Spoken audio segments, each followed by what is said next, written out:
জনপ্রতিনিধিরা বহুবার আশ্বাস দিয়েছিলেন ধর্ণা দেয়া হয় সরকারি দপ্তরে, কিন্তু সবই গেছে বিফলে। তাই সরকারি আশা ছেড়ে দিয়ে একটি রাস্তা সংস্কার শুরু করেছে এলাকাবাসী।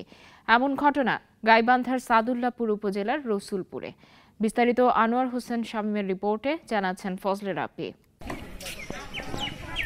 গাইবান্ধার সাদুল্লাপুর উপজেলার রসুলপুর থেকে করিমের মোড় পর্যন্ত প্রায় ১.৫ কিলোমিটার রাস্তা বৃষ্টি হলে হয়ে পড়ে চলাচলের অনুপযোগী।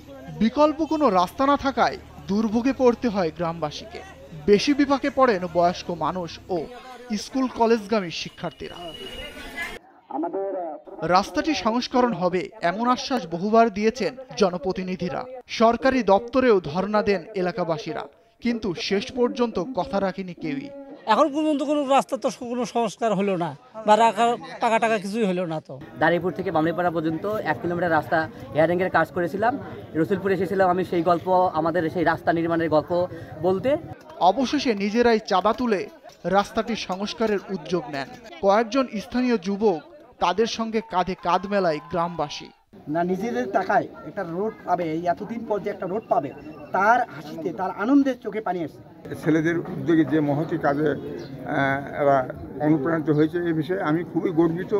রাস্তাটির সংস্করণের কাজে অংশ নেয় নারী পুরুষ সহ অনেকেই।